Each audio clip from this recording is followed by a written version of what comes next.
नमस्कार शेतकरी बांधवांनो, शेती ज्ञानसागर या आपल्या चॅनलमध्ये मी तुम्हा सर्वांचं मनापासून स्वागत करतो. आपलं हे चॅनल म्हणजे शेतीतल्या प्रत्येक लहान मोठ्या गोष्टींवर, आपल्या हक्काच्या विषयांवर सोप्या भाषेत बोलण्यासाठीचं एक व्यासपीठ आहे.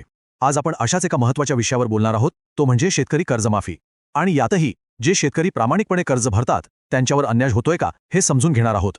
बघा, एक साधं सरळ वाक्य आहे, शेतकरी तो शेतकरीच असतो. याचा अर्थ काय?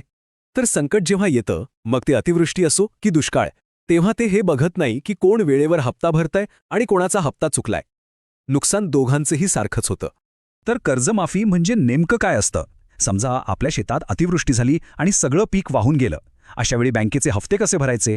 तेव्हा सरकार पुढे येतं आणि आपलं कर्ज फेडायला मदत करतं. त्यालाच कर्जमाफी म्हणतात. संकटाच्या वेळी मिळणारा हा एक मोठा आधार असतो. पण सध्या कर्जमाफीच्या एका नवीन धोरणामुळे एक वेगळीच अडचण तयार झाली आहे. एकाच संकटाचा सामना करणाऱ्या शेतकऱ्यांमध्ये जणू दोन गट पडले आहेत. एक गट ज्यांना मदत मिळते आणि दुसरा गट ज्यांच्या पदरी फक्त निराशा येते. चला एक उदाहरण घेऊन हे समजून घेऊया. समजा दोन शेतकरी आहेत, एकाच गावात राहतात, शेजारी शेजारी शेती करतात.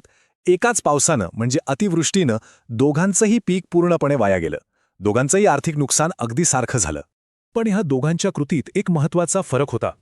एका शेतकऱ्याला परिस्थितीमुळे कर्जाचा हप्ता भरताच आला नाही, तर दुसऱ्या शेतकऱ्याने मात्र खूप कष्ट करून इकडून तिकडून पैसे जमवून आपला हप्ता वेळेवर भरला, आपला प्रामाणिकपणा जपला. आता सरकारनं नुकसानीचा आढावा घेतला आणि मदतीची घोषणा केली. बँकांकडून माहिती मागवली की कोणाकोणाचं कर्ज आहे. इथपर्यंत सगळं अगदी योग्य वाटतं. पण खरी अडचण सुरू होते ती या योजनेच्या नियमांमध्ये. सरकार फक्त अशाच कर्जांचा विचार करत आहे जी एका ठराविक तारखेपर्यंत थकलेली आहेत. म्हणजे ज्यांनी हप्ता भरला नाही, फक्त त्यांचीच माहिती विचारात घेतली जात आहे. याचा सरळ अर्थ काय होतो की जे प्रामाणिक शेतकरी आहेत ते या मदतीतून आपोआप बाहेर फेकले जात आहेत. म्हणजे बघा, चित्र किती विचित्र तयार झालंय. ज्या शेतकऱ्याचा हप्ता थकला आहे त्याला मदतीसाठी पात्र ठरवलं जातंय आणि ज्याने अडचणीत असूनही प्रामाणिकपणे हप्ता भरला तो मात्र मदतीसाठी अपात्र ठरतोय. आणि मग इथेच एक मोठा प्रश्न उभा राहतो की हे खरंच योग्य आहे का? ज्यांनी नियम पाळले, प्रामाणिक राहिले, त्यांनाही एक प्रकारे शिक्षाच नाही का? शेतकऱ्यांच्या मनात हाच प्रश्न आहे की आमचा गुन्हा फक्त इतकाच का की आम्ही वेळेवर कर्ज फेडलं?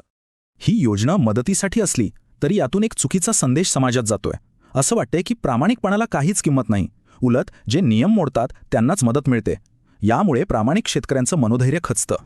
या अन्यायामुळे आता शेतकरी बांधव एकत्र येत आहेत.